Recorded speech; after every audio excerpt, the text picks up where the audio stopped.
చెప్పిన సంగతులు వినినటువంటి వారందరూ 16 వచనం నుండి 19 వరకు మనం చూసినట్లయితే అందరూ కూడా ఆశ్చర్యపడ్డారు. అనేకులకు వారు చూడటం మాత్రమే కాదు, వారు వినడం మాత్రమే కాదు, అనేకులకు వారు ప్రచురించిన వారిగా కనబడుతున్నారు. క్రీస్తు ప్రభు యొక్క మరి జన్మ దిన వేడుకలకి ఎగిరించినటువంటి మనందరము మరి దేవుని యొక్క మహిమ గురించి మనము విన్నాం. ఆ బాల్ని మనం చూడాలి. అనేకులకు దేవుని గురించి మనం కూడా వివరించవలసిన వారు విన్నాం. అంతట గొర్రెల కాపరులు 2వ అధ్యాయం 20వ వచనంలో మెస్సియా జన్మ మహిమను చూసిన మన కాపరి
என் கொல்ல தெய்வம் அவரு, எங்க கொல்ல தெய்வம் அவரு, இயேசுதான் அவரு பேரு, என் வாழ்க்கையோட சூப்பர் ஸ்டாரு. என் கொல்ல தெய்வம் அவரு, எங்க கொல்ல தெய்வம் அவரு, இயேசுதான் அவரு பேரு, என் வாழ்க்கையோட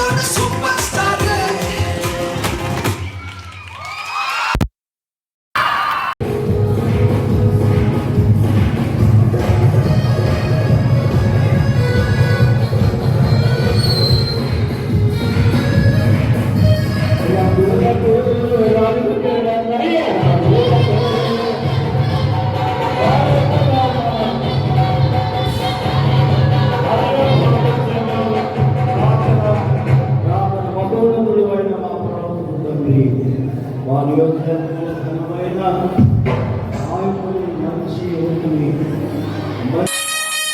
సందడి చేద్దాం సంతోషిద్దాం మహారాజు పుట్టేనని గంతులు వేద్దాం గానము చేద్దాం శ్రీ యేసు పుట్టేనని సందడి చేద్దాం సంతోషిద్దాం మహారాజు పుట్టేనని గంతులు వేద్దాం గానము చేద్దాం శ్రీ యేసు పుట్టేనని మనసున్న మహారాజు పుట్టేనని సందడి చేద్దాం సంతోషిద్దాం మన కొరకు మహారాజు పుట్టేనని సందడి చేద్దామా సందడే సందడే సందడే సందడి సందడే సందడి సందడే సందడి సందడే సందడి సందడే సందడి సందడే సందడి సందడే సందడి సందడే సందడి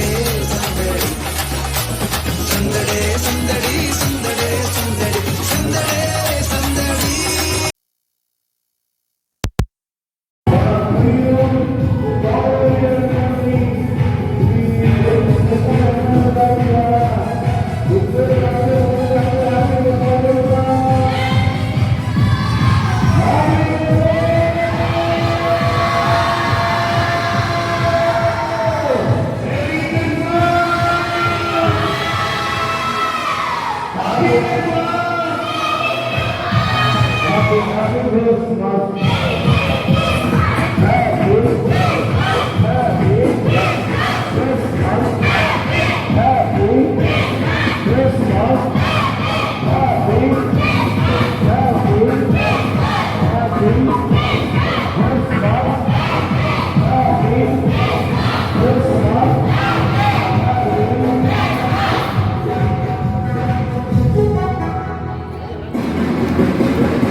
పిల్లలందరూ రండి దేవుడు కూడా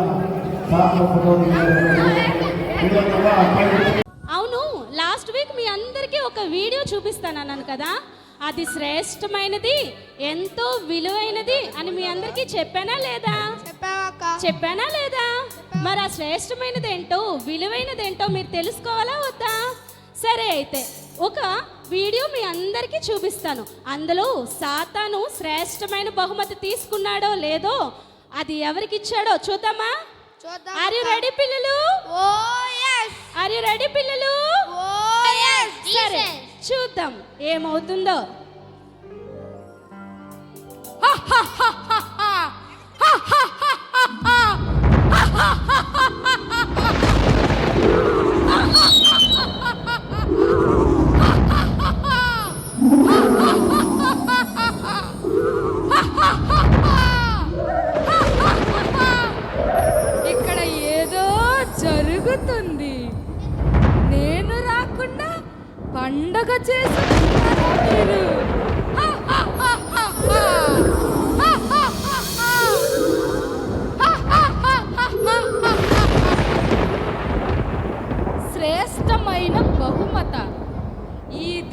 ఉన్నాడే ఎప్పుడు ఏదో ఒకటి పెడతానే ఉంటాడు. నాకు కొంచెం కూడా ఖాళీ ఇవ్వడు. శ్రేష్టమైన బహుమతి అంట. ఇది తీసుకుంటే ప్రజలు శ్రేష్టవంతులు అవుతారంట. ఇప్పుడు దీన్ని తీయకుండా ఏం చెయ్యాలి? ఈ బాక్స్ దగ్గర నేనే ఉండి ఎవరు వచ్చినా ఈ శ్రేష్టాన్ని పొందకుండా నేనున్నాను కదా, మిమ్మల్ని నాశనం చేయడానికే నేనున్నాను. ఈ పిచ్చి దేవుడు ఎప్పుడు ఈ పిచ్చి ప్రజల గురించి ఆలోచిస్తూనే ఉంటాడు. కానీ నేనున్నాను కదా నాశనం చేయడానికి. చూద్దాం ఈ శ్రేష్టమైన బహుమతి ఎవరు తీసుకుంటారో నేను చూస్తా. ఈ బహుమతి తీసుకోకుండా ఎవరు నాశనం అవుతారో, నాశనం చెయ్యాలో నాకు తెలుసు. రండి, ఎవరొస్తారో నేను చూస్తా.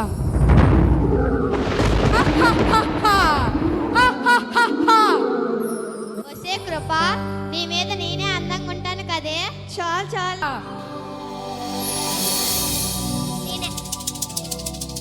నేనెవరో తెలుసా? ఈ కంపెనీ CEO. అరే పిఏ ఇట్రారా. చెప్పండి సార్. సార్ ఇగోండి ఆగ్రా చెప్తాను. రేపు క్లయింట్ తో మీటింగ్ ఉంది, దానికి టైం సెట్ చేయరా. ఈయన సమోసాలు తినడానికి వెళ్తాడు, ఈయనకి మీటింగ్ అంటే. సరే సార్, టైం సెట్ చేయరా. సెట్ చేస్తాను కానీ ఫస్ట్ నా జీతం ఇవ్వండి సార్. ఇస్తాను లేరా. ఈ పిసనారోడు ఉన్నాడే, జీతం ఇవ్వడు ఏమివ్వడు, పని మాత్రం చేయించుకుంటాడు. సరే సార్. డబ్బు, ఈ పిచ్చి జనాలు ఈ ప్రేమలు, బంధాలు, బాంధుత్యాలు అన్నీ డబ్బులో ఉన్నాయని నమ్ముతారు. అలా నమ్మించింది ఎవరు? నేను. ఆ డబ్బు 3 కిల్లులు కొట్టాను. నువ్వెన్ని కిల్లులు కొట్టావు అభి? నీ మీద నేనే బెస్ట్ అయితే నేను 14 కిల్లులు కొట్టాను రా. అక్కడ ఏదో బాక్స్ ఉంది. మీకెందుకురా, వెళ్ళి టైం అవుతుంది, వెళ్ళి ఫ్రీ ఫైర్ ఆడుకో. అవునరా, పదరా చూద్దాం. అరే అందులో తినడానికి ఏమైనా ఉండవచ్చేమో. ఒరే, తిండి వస్తువులు ఎందుకు ఉంటారా? కిరాణా షాపులు ఉంటాయి కానీ. ఎప్పుడు తిండి కొలే, ఆడుకోవడానికి గన్నులు ఉంటాయిరా. గన్నల షాపులు ఉంటాయిరా. ఎందుకు ఉంటాయి? మీరు వెళ్ళి ఆడుకోండి, పక్కకి వెళ్ళి ఆడుకోండి. గట్టి కొట్టుకోండి, ఇంకా గట్టి కొట్టుకోండి. ఎందుకో తీయాలనిపిస్తుంది అమ్మ తీయద్దన్నది కానీ ఎందుకో నాకు ఈ బాక్స్ తీయాలనిపిస్తుంది. అనిపిస్తుంది. ఎందుకు అనిపించదు? ఇప్పుడే తీయదమ్మా. మీ అమ్మ బుద్ధి చెప్పింది, ఏవైనా కనిపిస్తే తీయొద్దని. మీ అమ్మ చూసింది అనుకో, 4 తంతది, అప్పుడు బుద్ధి వస్తుంది నీకు. బుద్ధి. ఇందులో ఏమైనా ఉండొచ్చేమో చూడ్డానికి. ఇందులో ఏమైనా ఉండొచ్చేమో, ఒకసారి చూద్దాం. అమ్మ ఏం చెప్పింది? ప్రార్థన చేసి ఏ బాక్స్నైనా ఓపెన్ చేయమని చెప్పింది కదా. సరే, ఒక్కసారి ప్రార్థన చేసి ఓపెన్ చేద్దాం. చెయ్యొద్దు, నువ్వు ప్రార్థన చెయ్యొద్దు, మోకాలు వేయొద్దు, చెయ్యొద్దు, ఓపెన్ చెయ్యొద్దు. దైవవాక్యమును ఖడ్గము చేత నీ శిరస్సును ఖండిస్తున్నాము. ఆమేన్.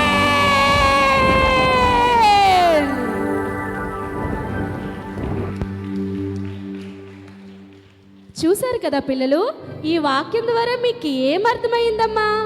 మనం వాక్యాన్ని అనుసరించి నడిస్తే మనకి సర్వము సమకూడి జరుగుతుంది. ఆ విషయం మీకు అర్థమైంది కదా. సాతాను ఎన్ని చిక్కులు పెట్టాడు, కానీ లాస్ట్కి ఒక చిన్న పిల్లే కదా బైబిల్ ఓపెన్ చేసింది. మీరు కూడా ఏం చేస్తారంటే ప్రతిరోజు వాక్యం చదవాలి, ప్రతిరోజు ప్రార్థన చేయాలి. ఈ వాక్యమును చదివే చాలామంది వృద్ధిలోనికి వచ్చారు. ఈ వాక్యం చదవక చాలామంది పాతాళానికి పడిపోయారు. చాలామంది ఈ వాక్యం విలువ తెలియక, ఈ శ్రేష్టమైన బహుమతి యొక్క విలువ తెలియక అది పక్కన పెట్టి మళ్ళీ ఆదివారం తీసుకుందాంలే అని చెప్పి చర్చికి వచ్చేటప్పుడే ఓపెన్ చేస్తున్నారు. పెద్దలమైన మనమైనను చిన్నపిల్లలైన మీరైనను మనం ఏం చూసి నడుచుకోవాలి? దైవ వాక్యమును ఆధారము చేసుకొని దైవ సహవాసములో మిగుల ఆనందముగా గడపగల కృప దేవుడు మనందరికీ అనుగ్రహించునుగాక. ఆమేన్.